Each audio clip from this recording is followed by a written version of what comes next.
All right, and we are live. We give it a minute here as people come on different platforms. Our live tracker always tracks Facebook, but we know we'll have people on LinkedIn and other things. So, want to make sure there's plenty of time for a few people to get on.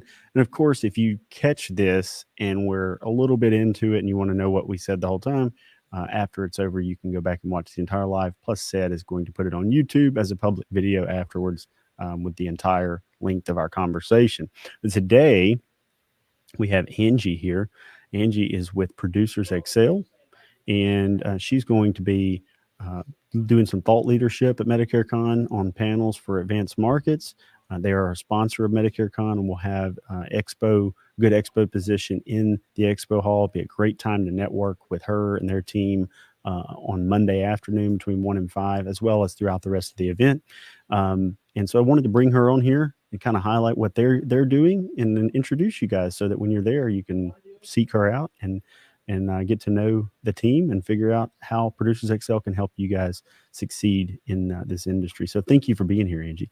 Yeah, thanks for having me. We're very excited. This will be our second time attending MedicareCon. I did my little reconnaissance, if you will, last year and was like, well, and I don't even know, Justin, if you remember, but I kind of caught you. You guys are so busy at that show and at that meeting. I caught you right in between a couple of things. And I was like, hey, I want to be a sponsor and I want to be a big time sponsor. So let's have a conversation. And you were like, yeah, sure. So Yeah. here we are. Absolutely. Well, you followed through, and we sincerely appreciate you guys being involved.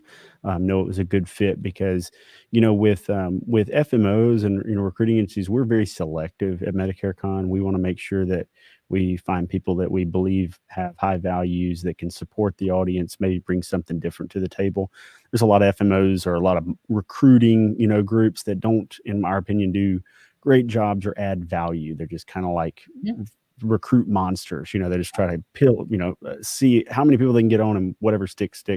And we just have a different philosophy. And so I could tell right away, getting to know you guys, that not only do you bring expertise in different markets too than just Medicare, but you also, really have compassion about what you guys are doing. And I believe that you guys would do a great job for anyone that would work with you. So tell me a little bit about the background of Producers Excel and how long you've been there, and just kind of some of the things that you guys have specialized in. Yeah, most certainly. So like with most brokerage agencies in our world, right, most of us start in life insurance. So we were actually founded in 1980 by our senior business partner, who's actually still very actively engaged in the business, well into his 70s.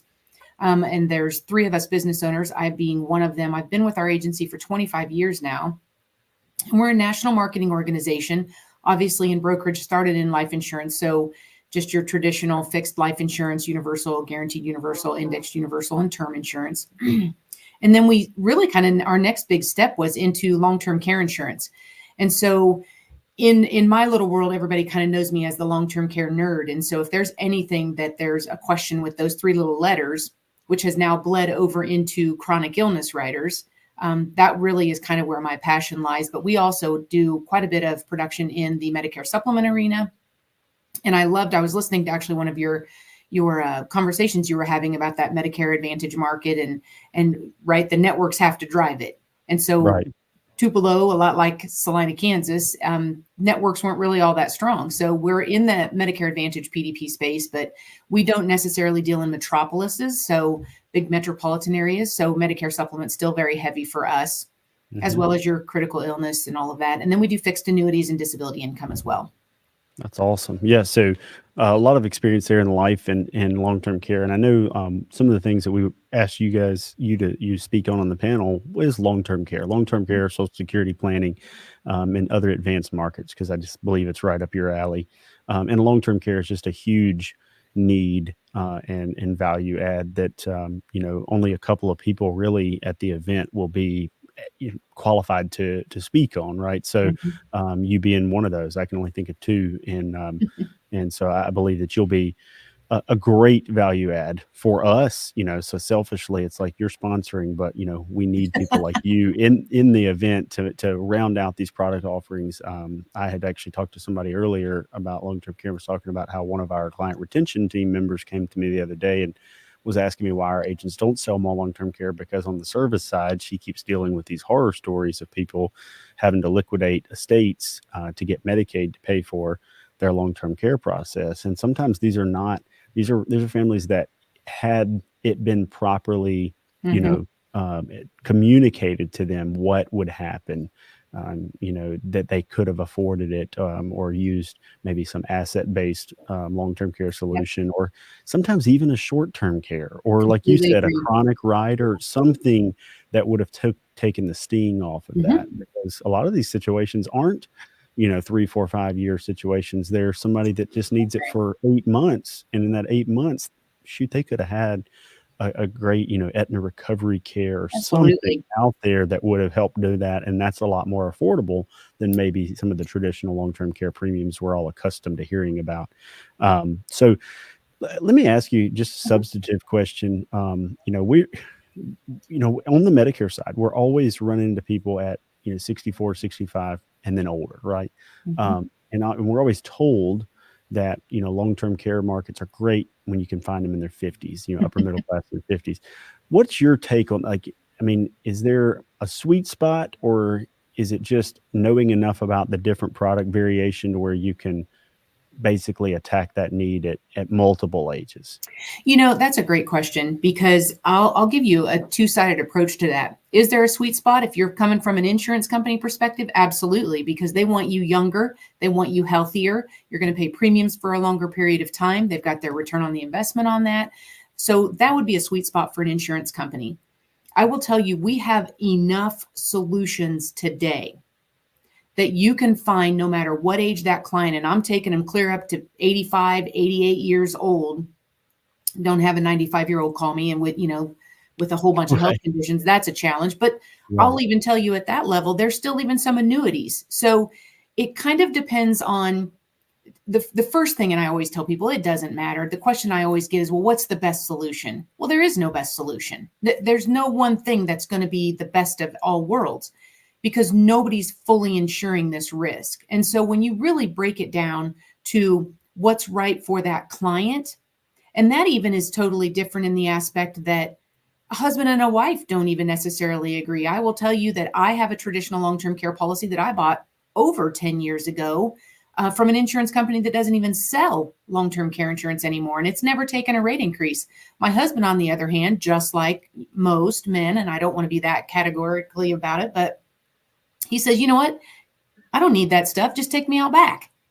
yeah, Do what you will. And, I'm not going to the nursing home. And I always love to add humor to it. And I'm like, do I get to pick that moment in time or do I need to wait for you to tell me that moment in time? right. So he actually has a life insurance solution with a chronic Mhm. illness rider. So one size does not fit all. The sweet spot is buy it when you can health qualify because it is not your checkbook that buys this coverage. It is absolutely your health. And that's typically what we run into. And I've seen over the last 2 decades the evolution of the underwriting and how that's evolved. I can remember way back in the day, women are going through menopause and the doctor puts them on an antidepressant, something just as small as tiny little doses of Zoloft or something of that nature. That was an automatic decline. You couldn't even get coverage. Well, nowadays, show me someone in their medical records that hasn't taken an antidepressant. So Yeah, it's a standard risk now. And so we're just like in life insurance, right? It used to be, oh, you smoke marijuana? Sorry, can't touch you. Nowadays, all these insurance companies have adapted to marijuana use. What's the form? How you doing it? yeah, So there's really a place for just about anybody, unless you are literally now the phone call that we get, right? Hey, I've got my husband, I'm taking him to the doctor on Tuesday because I do believe he has dementia or Alzheimer's. Now we've gone past the threshold. Now there's just nothing. yeah, yeah, absolutely. Yeah, and, and you're the only one that I've heard only one that I've heard bring up, like, the life with chronic rider as a solution. So when you're talking about chronic riders, I mean, you have life policies with chronic riders that go into the dementia and Alzheimer's, Mhm. as a chronic condition, Yep. that let you access significant portions of that benefit for Mhm. long-term care. That's that's pretty. I don't know why I had not really thought about it. I guess I didn't think of those types of conditions being on there on the chronic rider, and it is dangerous too because a lot of people will be out there selling. And I've seen this with captive brokers, captive agents that'll be selling living benefits, but it won't be a chronic rider. It will be a like a critical rider or That's a right. accelerated death benefit related to like terminal cancer, but it's not going to Absolutely. extend to the other Right. things like you're talking about. And Justin, there's such a big difference. I will tell you, if you're selling a tax qualified traditional long-term care plan, which is really all you're going to sell in the true, what I will call traditional LTC space, those are all standardized, right? They're filed under the 7702B. Not to get I told you they call me the nerd, but not to get too deep in the weeds with that. But those are all set. You know exactly how those policies are going to perform, right? They're all created basically equally. It's just a matter of the pricing of the product. Does it have a service day? Does it have a calendar day? Those types of things. You move over into the linked benefit space where you're going to add a rider to just simply accelerate a death benefit. That becomes very attractive to everybody because one, we all know we're going to die at some point. And two, I'm not 100% confident that I'm ever going to need long-term care. So, okay, that's a great, oh, by the way, we can protect you instead of you starting a GoFundMe account. Yeah. However, not all riders are created equally. There is such every life insurance company out there, every one of them has some form of chronic illness, critical illness, terminal illness, living benefit, accelerated rider. They are not all the same. Not even all 101G filed chronic illness rider that doesn't require the long-term care training, they are not created equally. Something, how is it really going to work? Does it charge a premium for that rider? Does it not charge a premium for the rider? How do they manage that come claim time? So it can get very involved, and just understanding what you want to sell and if it fits for your client, then go with it, but know what you're selling. It'd be the same thing in the Medicare Advantage space, right? You have to know what you're selling in a Medicare Advantage plan. Well, you should darn sure know what you're selling when you're selling a chronic illness or a long-term care rider on a life insurance policy. Yeah. That I would say the life insurance industry probably even worse in Medicare Advantage is pretty bad on so many agents. Selling with Medicare Advantage, what I see is they're undereducating, and so there's this marginal amount of risk that people are taking on that they don't realize, as well as some inconveniences, we'll call them. And a Medicare Advantage plan can still be a great solution when it makes sense for someone and is properly, educated on. In the life insurance industry, it's bad where they're almost sometimes an FMO, who has and I won't name any names, but some of them will be like, write this policy. And a lot of it's Absolutely. based on commission or underwriting being easy or Right. a great relationship with that carrier. But, with life insurance, the product details matter. It And does. knowing how those riders work is very important because now you're talking about, a tremendous amount of potential out of pocket difference. If someone thought that Alzheimer's and dementia, for instance, were covered under a rider that wasn't, and they might be missing out on $100,000 in potential benefit they thought they were going to be able to use for long-term care, and they're Absolutely. not. So that's a big deal. Yep. Well, Angie, we sincerely appreciate you guys being involved in MedicareCon. We're excited to get people in the room with you because we know that you'll add value. If you guys are on the MedicareCon app, you can look up the map, and in that map, you'll see where the Producers Excel booth is. You want to make sure that you head over there and meet these guys because they know they know stuff that I don't know. So I need them there to round out our offering of quality information. So we're very excited to have them. I put it in the little scrolling marquee here on the screen, but you can get in touch with them. Let's see when it rolls back around there. You can give them a call at 800-541-6705. That's 800-541-6705. Or you can email Angie directly at Angie@producersxl, like extra large.com. And there it'll come back on the screen right now as I continue to talk. So make sure you write that down and give them a shout. If you miss the beginning of this because it's live right now, it will be replayable, and then we'll publish it as a public YouTube video in the future. But it doesn't matter because in 10 days, you can talk to their team, right? You can Mhm. be there and go to the booth and hang out. 1 to 5, maybe one to later than 5, depending on how registration goes on Monday, is going to be an excellent networking opportunity. We keep telling people, get there. That's going to be a great time to really meet people. And no matter how good the information on stage is, there's nothing quite like meeting new people. That it's like Medicare Bob says, you meet 3 people at an event. And he has 3 categories he talks about. But if I can go away with 3 super quality new relationships, for the average event attendee, that is about as good as it gets. And that's an easy task. Trying to go in and learn every single thing that everyone else knows and comes out can just make you have information overload. So be looking for that one person. I know Angie, for a lot of you, will be that one of those 3 people that will be a vitally important new relationship. So make sure you go check them out.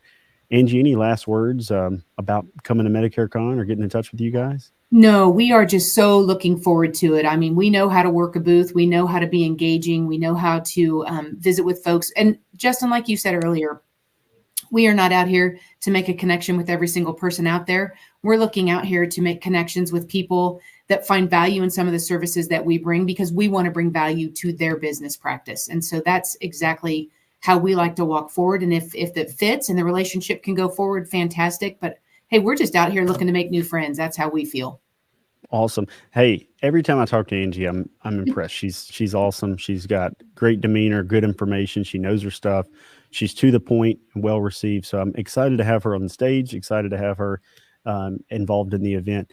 If you guys need anything from us, you can email us at info@medicarecon.com. If you still want a ticket, there are tickets still left at medicarecon.com. Today we're up to right around 1,200 attendees. So last year we had 1,012 check-ins. So we should be well above last year, which if you were at last year, it was controlled chaos. So we're going to keep trying to control it. We learned a lot from last year. So at the MGM. So we definitely have we learned some lessons that I think are going to make it better this year. And of course, Producers XL's involvement alone will make it better. So check these guys out. And thank you guys so much for watching. Yeah. Thank you.